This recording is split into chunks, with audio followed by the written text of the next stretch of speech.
My dear friends, since today is a great solemnity and also our country's independence, and later Brother Victor will give his talk in Hindi, I decided to say a few words in English so that all of us may understand.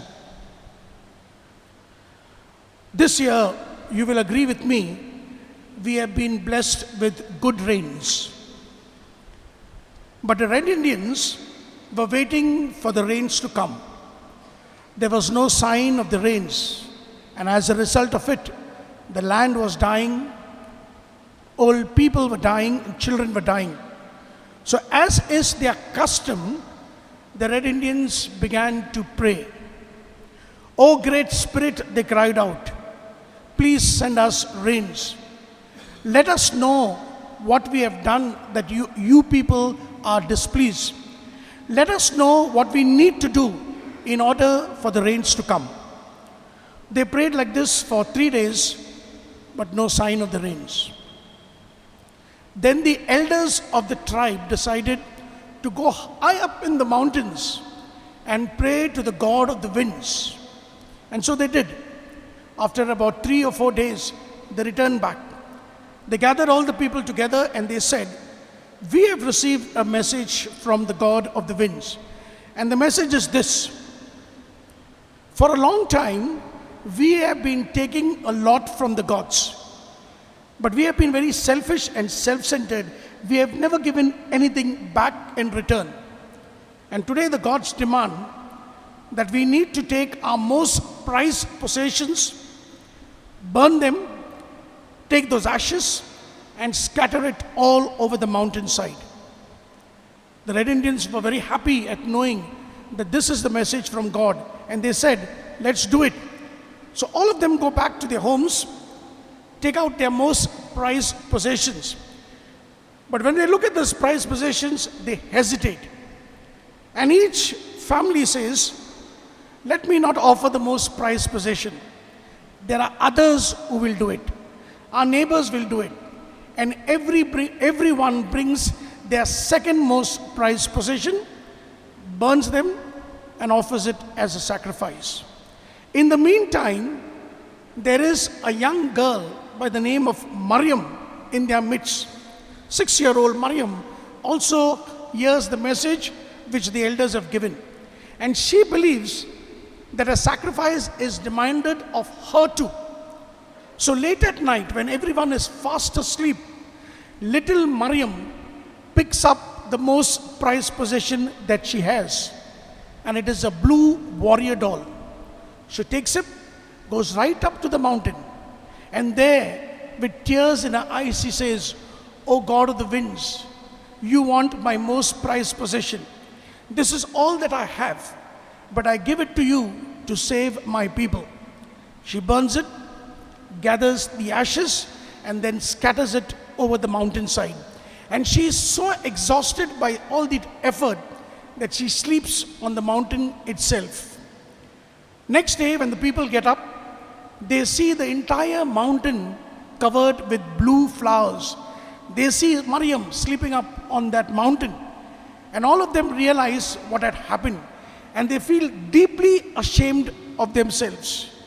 And then they remove their most prized possessions, burn it, gather the ashes, and scatter it over the countryside, the mountainside, and then they pray. And next day, the rains come. My dear brothers and sisters, this is just a story. But this story helps us to understand the role of Mary, our mother, and helps us to appreciate why the church honors Mary today when we celebrate the feast of the Assumption of the Blessed Virgin Mary. In the Gospel of today, we find Mary visiting Elizabeth. She goes to visit her cousin Elizabeth to reach out to her. And as soon as Mary enters the house of Elizabeth, the child within the womb of Elizabeth leaps for joy. And Elizabeth greets Mary with those words, "the mother of my Lord." It is here that Luke, the evangelist who wrote the gospel, wants to show each one of us that Mary is the new Ark of the Covenant. And within this Ark dwells the new Moses, Jesus. In other words, Mary, my dear brothers and sisters, plays a very important role in the salvation history of Jesus. Firstly, she consents to bring Jesus into the world. Then she loves him tenderly. She cares for him, she nourishes him. And when the situation demands, Mary makes a sacrifice of her only son Jesus. She offers him to the Lord. My dear brothers and sisters, like Mary, we too are called to offer our most prized possessions, and that is our hearts and our lives. Keeping Jesus at the center of our lives, we are called to promote values of love, equality, justice, brotherhood, and all these values take on an added significance, especially today when we celebrate our country's independence. In order to make our country truly independent, we need to make our people truly free. Today, there are plenty of slogans being mentioned, but I sincerely believe that these slogans exist only on paper. They are empty bubbles, because the reality is something else. Most of our people today live under the poverty line. Our slums are filled with filth and death. Corruption is rampant. Crime is forever increasing, and violence rules our lives. In such a scenario, what are you and I expected to do? My dear brothers and sisters, all that it takes from each one of us is a little bit of effort and sacrifice. We need to sacrifice our time, our energy, our intelligence to make our country and our people truly free, truly independent. We need to keep those words of John F. Kennedy, the famous American president, who said, "Ask not what your country can do for you, ask what you can do for your country." Yes, my dear brothers and sisters, today the church gives us this beautiful feast so that you and I can spend time with Mary, praying to her, asking her to be our constant guide and inspiration. The Feast of the Assumption indicates to us that it is Mary who leads us to her son Jesus.